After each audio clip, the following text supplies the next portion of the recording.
सुनो sub inspector, अगर तुमने किसी को परेशान किया तो मैं तुम्हें इतना मारूंगी कि तुम घर जाने के काबिल नहीं रहोगे। नेहा शर्मा, जो कि एक जवान और खूबसूरत आईपीएस अफसर थी, एक रात फटे पुराने कपड़े पहनकर फकीरों जैसे हुलिये में एक पुरानी साइकिल पर सवार हो गई। रात का आखिरी पहर था और उसकी साइकिल सुनसान सड़क के बीच बीच चल रही थी।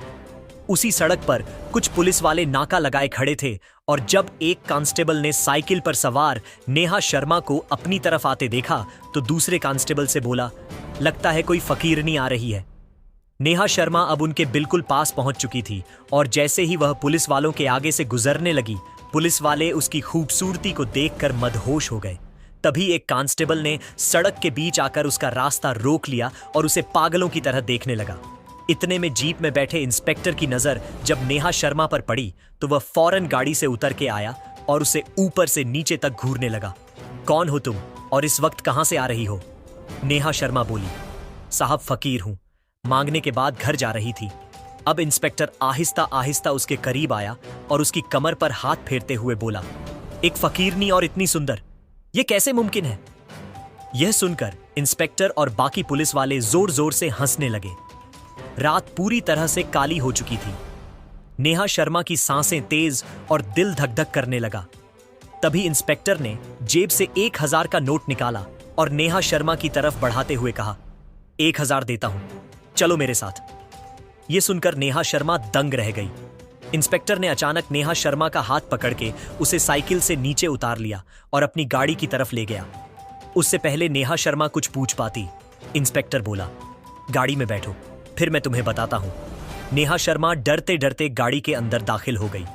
अब इंस्पेक्टर बोला, तुम मेरे घर की सफाई कर देना, इसलिए तुम्हें यह 1000 दिया है, उसके बाद मैं तुम्हें तुम्हारे घर छोड़ दूंगा। नेहा शर्मा ने कहा, ठीक है। चलते चलते इंस्पेक्टर ने गाड़ी अब एक ऊबड़ खाबड़ रास्ते पर उतार ली। रात का अंधेरा और वह ऊबड़ खाबड़ रास्ता देखकर नेहा शर्मा का दिल अब धक करने लगा। देखते ही देखते इंस्पेक्टर ने गाड़ी एक पुरानी खंडहर महल के पास रोक ली और नेहा शर्मा से बोला, अंदर चलो, यहीं सफाई करनी है। नेहा शर्मा हैरत से इधर उधर देखने लगी, ये इस वीरान जगह पर कहां सफाई होगी? इंस्पेक्टर उसको खंडहर महल के अंदर ले गया। सामने एक टूटी हुई सीढ़ी थी। इंस्पेक्टर ने नेहा शर्मा का हाथ पकड़ा और उसे सीढ़ियों से ऊपर ले गया। नेहा शर्मा चुपचाप उसके साथ चलती रही। ऊपर एक बंद पड़ा कमरा था। इंस्पेक्टर ने जल्दी से दरवाजा खोला और कहा, अंदर जाओ। नेहा शर्मा डरते डरते जगहों का जायजा लेती अंदर दाखिल हो गई। इंस्पेक्टर अब दिल में कुछ सोचकर उसके करीब बढ़ने लगा तो नेहा शर्मा ने आंखों से उसे घूरा। तभी इंस्पेक्टर ने खुद को थोड़ा संभाला और जेब से एक कपड़ा निकालकर नेहा शर्मा के हाथ में थमा दिया। ये फर्नीचर पर मिट्टी चढ़ी है, इसको साफ कर दो। नेहा शर्मा कपड़ा लेकर जैसे ही फर्नीचर साफ करने लगी, अचानक इंस्पेक्टर एकदम उसके पीछे आकर खड़ा हो गया। उसके चेहरे पर एक अजीब सी मुस्कुराहट थी। नेहा शर्मा एक पल के लिए झिझक गई। उससे पहले इंस्पेक्टर कुछ करता, अचानक उसका फोन बजने लगा। नाके पर बाकी कांस्टेबल खड़े थे। जल्दी सर, यहां आ जाओ, कोई काम है। इंस्पेक्टर एकदम गुस्से से बोला। सारा काम बीच में रुक गया। फिर उसने नेहा शर्मा से कहा, अभी यह सफाई रहने दो, थोड़ा काम आ गया है, जल्दी मेरे साथ चलो, फिर बाद में आते हैं। नेहा शर्मा और इंस्पेक्टर गाड़ी में बैठकर वापस उसी जगह पर आ गए जहां नाका लगाया गया था। इंस्पेक्टर ने कांस्टेबल से कुछ बात की और फिर नेहा शर्मा के करीब आकर बोला, चलो अब चलते हैं, काम खत्म हो गया। नेहा शर्मा को अब इंस्पेक्टर पर थोड़ा शक होने लगा था। वह बोली, मैं अब जा रही हूं, यह 1000 वापस ले लो। लेकिन इंस्पेक्टर ने कहा, जल्दी फौरन गाड़ी में बैठो, सफाई भी तो करनी है, फिर छोड़ देता हूं तुम्हें घर भी। नेहा शर्मा गाड़ी में बैठ गई और खुद से बोली, देखती हूं यह कहां तक जाता है। इंस्पेक्टर अब गाड़ी को सड़क पर दूसरी तरफ ले जाने लगा और दिल में कहने लगा, वहां खंडहर महल पर ठीक नहीं है, इसे दूसरी जगह पर ले जाता हूं। रात पूरी तरह से काली हो चुकी थी। गाड़ी अब काला वन की तरफ बढ़ने लगी। नेहा शर्मा ने यह देखा तो दिल में थोड़ा डरी, लेकिन क्योंकि वह आईपीएस अफसर थी, उसने खुद को संभाला। इंस्पेक्टर ने गाड़ी अचानक घने काला वन के बीच रोक दी और बोला, चलो उतरते हो। नेहा शर्मा हैरत से बोली, यहां? अब यहां क्या काम है, क्यों लाए हो? इंस्पेक्टर ने उसका हाथ पकड़ा। आओ तो सही बताता हूं। दोनों जंगल के अंदर पैदल चलने लगे। कुछ फासले पर एक कपड़े की झोपड़ी पड़ी थी। इंस्पेक्टर हल्की मुस्कुराहट के साथ नेहा शर्मा को उसके करीब ले आया। नेहा शर्मा के दिल में घबराहट बढ़ने लगी, लेकिन वह खामोशी से देखती रही। इंस्पेक्टर उसके करीब आया और बोला, चलो अंदर आओ झोपड़ी में। नेहा शर्मा ने गुस्से से भारी आवाज में कहा, यहां कैसी सफाई होगी। इंस्पेक्टर ने उसके लहजे को देखते ही फौरन बात बदली, तुम भी ना कुछ और ही समझ लेती हो, 1 मिनट रुको, मैं तुम्हें समझाता हूं। यह कहकर वह झोपड़ी के अंदर दाखिल हो गया। अंदर जाकर धीरे से बोला, जबरदस्ती नहीं करता, कहीं बाहर जाकर जुबान न खोल दे। चंद लम्हे बाद इंस्पेक्टर हंसने लगा, यह क्या समझती है, ऐसे ही जाने दूंगा। कुछ देर बाद वह बाहर आया। नेहा शर्मा हैरानी से उसको देखने लगी। यह सब क्या माजरा है? इंस्पेक्टर ने बात को घुमाते हुए कहा, इतना पता चला था कि यहां कोई चोर छिपा है, लेकिन लगता है भाग गया।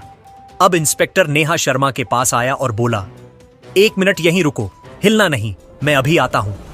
अब इंस्पेक्टर गाड़ी की तरफ जाने लगा। नेहा शर्मा पीछे से हैरानी से देखती रही कि क्या मामला है। देखते ही देखते इंस्पेक्टर ने गाड़ी से एक लाल रंग का जोड़ा निकाल लिया और लाकर नेहा शर्मा के हाथ में पकड़ाते हुए कहा, ये वाला सूट पहन लो।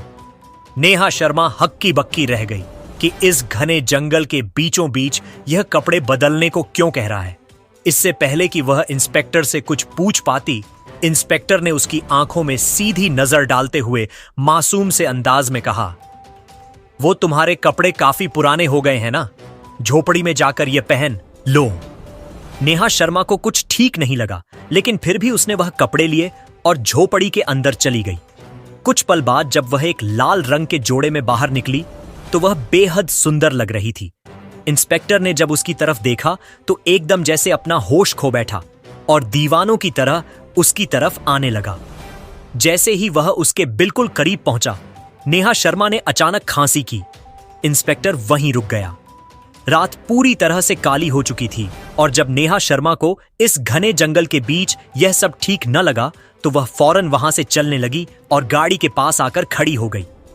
इंस्पेक्टर अभी भी वहीं खड़ा उसे घूर रहा था और दिल में कह रहा था, अब कितनी खूबसूरत लग रही है। तभी नेहा शर्मा ने जोर से कहा, काम खत्म हो गया है तो चलें। इंस्पेक्टर को एकदम झटका सा लगा और बोला, ओ अच्छा अच्छा चलते हैं। फिर वह तेजी से गाड़ी की तरफ आया और दोनों गाड़ी में बैठ गए। अब गाड़ी उस घने जंगल से एक और रास्ते की तरफ बढ़ रही थी। तभी नेहा शर्मा बोली, अब मुझे घर छोड़ दें, रात काफी हो चुकी है। मगर इंस्पेक्टर उसे ऐसे ही कहां छोड़ने वाला था। उसने बात घुमाते हुए कहा, ओह अच्छा ठीक है, अभी छोड़ आता हूं, लेकिन लगता है तुम कुछ भूल रही हो। नेहा शर्मा अभी दिल में सोच ही रही थी कि वह ऐसा क्या भूल रही है। तभी गाड़ी जंगल से निकलकर एक पहाड़ी इलाके की तरफ जाने लगी। नेहा शर्मा ने गाड़ी से बाहर देखा तो उसे हर तरफ पहाड़ ही पहाड़ नजर आने लगे और देखते ही देखते इंस्पेक्टर ने अब गाड़ी एक सुनसान ऊंचे टीले के पास रोक दी। अचानक गाड़ी से निकलकर वह बाहर आ गया। नेहा शर्मा गाड़ी में बैठी हैरत और डर के साथ यह देखती रही। तभी इंस्पेक्टर हंसता हुआ अपने आप से कहने लगा, यह जगह ठीक लगती है, लेकिन अगर यह भी नहीं तो फिर कोई और सही, उसे क्या मालूम मेरे पास कितने ठिकाने हैं। हाँ हाँ हाँ। तभी इंस्पेक्टर ने बाहर से गाड़ी का दरवाजा खोलते हुए नेहा शर्मा से कहा, बाहर आओ। नेहा शर्मा को शक हो गया था कि उसके साथ अब कुछ गलत होने वाला है, लेकिन फिर भी उसने मिशन को जारी रखने के लिए डरते डरते गाड़ी से कदम बाहर सुनसान और वीरान पहाड़ों के बीच रख दिए। रात का आखिरी पहर था और यहां दूर दूर तक किसी इंसान का नामो निशान भी न था। अब नेहा शर्मा बोली, यहां क्यों लाए हो, यहां कौन सा काम है? इंस्पेक्टर ने उसकी बात का कोई जवाब न दिया और बोला, वक्त कम है, जल्दी आओ मेरे पीछे पीछे। देखते ही देखते इंस्पेक्टर अब ऊंचे टीले के ऊपर चढ़ने लगा और थोड़ी सी ऊपर जाकर जब नीचे झांका तो नेहा शर्मा वहीं खड़ी थी। अचानक इंस्पेक्टर बोला, तुम वहां क्यों खड़ी हो, आओ ऊपर तुम भी। नेहा शर्मा ने इधर उधर देखा। डरावने से पहाड़ रात के अंधेरे में और ज्यादा खौफनाक लग रहे थे। अब नेहा शर्मा उसके पीछे पीछे ऊपर ऊंचे टीले पर चढ़ने लगी। इंस्पेक्टर ने जब उसे अपने पीछे आते देखा तो मुस्कुराया और बोला, जल्दी जल्दी जल्दी आ जाओ, पहाड़ काफी ऊंचा है। अब इंस्पेक्टर और नेहा शर्मा पहाड़ की सबसे ऊंची चोटी पर पहुंच गए थे। नेहा शर्मा ने जैसे ही चोटी के किनारे पर जाकर नीचे झांका तो वहां हजारों फीट गहराई थी। यह देखकर नेहा शर्मा थोड़ा डर गई। जब इंस्पेक्टर ने नेहा शर्मा को किनारे पर खड़ा पाया तो वह पीछे से उसकी तरफ देखने लगा और आहिस्ता आहिस्ता दबे पांव उसकी तरफ बढ़ने लगा। उसके बिल्कुल करीब पहुंचकर इंस्पेक्टर ने उसे कमर से पकड़कर आगे की तरफ झटका दिया। धक्का दे दूं, धक्का दे दूं। नेहा शर्मा पूरी कांप गई। उसका दिल तेज तेज धड़कने लगा। वह एकदम पीछे मुड़ी और गुस्से से बोली, पागल हो तुम, यह क्या हरकत है? इंस्पेक्टर जोर जोर से हंसने लगा। मजाक कर रहा था, तुम तो डर ही गई। तभी नेहा शर्मा किनारे से हटकर पहाड़ के बीच एक चट्टान पर जाकर खड़ी हो गई। इंस्पेक्टर भी उसके पीछे आकर उसके पास खड़ा हो गया। नेहा शर्मा ने सख्त लहजे में कहा, अब मैं क्या पूछ सकती हूं कि रात के इस अंधेरे में इस सुनसान पहाड़ के ऊपर आने का क्या मकसद है? तभी इंस्पेक्टर मुस्कुराता हुआ बोला, मकसद भी पता चल जाएगा, थोड़ा सब्र तो करो, आओ मेरे साथ। देखते ही देखते अब इंस्पेक्टर पहाड़ के आखिरी हिस्से की तरफ जाने लगा, जहां एक खजूर की बनी झोपड़ी थी। झोपड़ी के पास पहुंचकर इंस्पेक्टर ने पीछे नेहा शर्मा को आवाज लगाई, जल्दी आओ। उधर नेहा शर्मा ने वहीं खड़े अपने आप से कहा, पता नहीं इस इंस्पेक्टर के दिल में क्या चल रहा है, लेकिन मुझे अपना काम भी तो पूरा करना है। नेहा शर्मा अब इस डरावने और सुनसान पहाड़ के ऊपर आहिस्ता आहिस्ता झोपड़ी की तरफ आने लगी। रात पूरी तरह से छा चुकी थी और आसमान भी पूरी तरह से काला हो चुका था। और जैसे ही नेहा शर्मा झोपड़ी के पास पहुंची, इंस्पेक्टर उसके बहुत करीब आ गया और उसका हाथ पकड़ के धीमी आवाज से कहने लगा, तुम कब तक यह गरीबी वाली जिंदगी जीती रहोगी? मुझसे यह सब नहीं देखा जाता। तुम इतनी खूबसूरत और जवान हो, तुम्हें तो महलों में होना चाहिए था। नेहा शर्मा अब समझ गई थी कि इंस्पेक्टर क्या कहना चाह रहा है। वह आहिस्ता आहिस्ता अपने कदम पीछे की तरफ हटाने लगी और इंस्पेक्टर उसकी आंखों में देखते हुए उसकी तरफ आने लगा। अब नेहा शर्मा पीछे हटते हटते किनारे पर पहुंच गई थी और पहाड़ की उस ऊंची चोटी से नीचे गहराई में गिरने ही वाली थी कि इंस्पेक्टर ने अचानक एकदम उसके हाथ को पकड़कर अपनी तरफ झटके से खींच लिया। वह इंस्पेक्टर के सीने से लग गई। इंस्पेक्टर के चेहरे पर एक अजीब सी मुस्कुराहट आ गई और नेहा शर्मा का दिल तेजी से धड़कने लगा। वह आंखें बंद करके तेज तेज सांस ले रही थी कि शुक्र है बच गई, और इंस्पेक्टर मन ही मन मुस्कुरा रहा था। तभी वह एकदम उठ खड़ी हुई। यह जगह मुझे बिल्कुल ठीक नहीं लगती, चलो अभी चलते हैं। वह एकदम झोपड़ी से बाहर निकलने लगी। तभी इंस्पेक्टर उसके करीब आया और उसको बाजू से पकड़ते हुए कहा, एक मिनट रुको, जो काम हम यहां करने आए थे वह तो रह गया। नेहा शर्मा हैरत से उसकी तरफ देखने लगी। क्या काम रह गया है? इंस्पेक्टर बोला, आओ मेरे साथ आओ। अब इंस्पेक्टर उसको उस पहाड़ के दूसरे रास्ते से नीचे उतार कर ले गया, जहां पर एक काफी गहरा गड्ढा बना हुआ था। इंस्पेक्टर अब गड्ढे के अंदर उतर गया और वहां से एक सूटकेस बाहर लेकर आ गया। नेहा शर्मा हैरत से यह देखती रही। अचानक इंस्पेक्टर ने नेहा शर्मा का हाथ अपने हाथों में लेते हुए कहा, अगर तुम चाहो तो यह सूटकेस तुम्हारा हो सकता है। तभी इंस्पेक्टर ने वह सूटकेस खोला तो वह पैसों से लबालब भरा हुआ था। अब इंस्पेक्टर मुस्कुराकर बोला, हां करो तो, यह तुम्हारे भी हो सकते हैं। नेहा शर्मा के चेहरे पर थोड़ी सी मुस्कुराहट आ गई। तभी नेहा शर्मा बोली, लेकिन अभी यहां से चलो, आगे बात कर लेते हैं। फिर दोनों उस पहाड़ से नीचे उतरकर गाड़ी के पास आ गए। पैसों को देखकर नेहा शर्मा का रवैया एकदम बदलने लगा था। वह तभी इंस्पेक्टर के पास आकर मुस्कुराकर बोली, क्या वाकई यह पैसे मेरे हो जाएंगे? इंस्पेक्टर हंसकर बोला, हां। अब नेहा शर्मा खुद ब खुद गाड़ी में बैठ गई और इंस्पेक्टर से बोली, आओ चलते हैं। कहां चलना है? इंस्पेक्टर गाड़ी के अंदर बैठ गया। गाड़ी अब पहाड़ी इलाके से निकलने लगी। नेहा शर्मा ने इंस्पेक्टर से कहा, क्या तुम्हारे पास और भी जगह है? इंस्पेक्टर बोला, हां बहुत जगह है। नेहा शर्मा बोली, चलो ऐसी जगह चलो जहां पर कोई ना हो, और मुझे सिर्फ इतने पैसे नहीं चाहिए और भी चाहिए। इंस्पेक्टर मुस्कुराते हुए बोला, कोई बात नहीं, तुम्हें जितने चाहिए ले लेना। देखते ही देखते अब गाड़ी एक डरावनी और सुनसान फुटपाथ पर चढ़ गई, जहां पर दरख्तों के पत्ते नीचे बिखरे पड़े थे और उस जगह से खौफ आ रहा था। उसी फुटपाथ के कोने पर एक वीराना दरगाह था और अचानक इंस्पेक्टर ने वीराना दरगाह के साथ जाकर ब्रेक लगाई। देखते ही देखते अब नेहा शर्मा खुद गाड़ी से निकलकर बाहर खड़ी हो गई। आओ चलते हैं।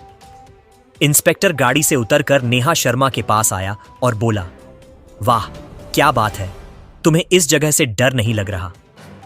नेहा शर्मा मुस्कुरा के बोली, पैसों के आगे भला किस चीज का डर? इंस्पेक्टर हंसने लगा और देखते ही देखते दोनों अब वीराना दरगाह के अंदर दाखिल हो गए। तभी इंस्पेक्टर वीराना दरगाह के एक कोने में जाकर जगह खोदने लगा। नेहा शर्मा भी पीछे आकर खड़ी होकर देखने लगी। देखते ही देखते इंस्पेक्टर ने उस गड्ढे से एक बैग बाहर निकाल लिया और नेहा शर्मा के हाथ में थमा दिया। नेहा शर्मा ने जब बैग को खोला और उसके अंदर देखा तो उसकी आंखें फटी की फटी रह गईं।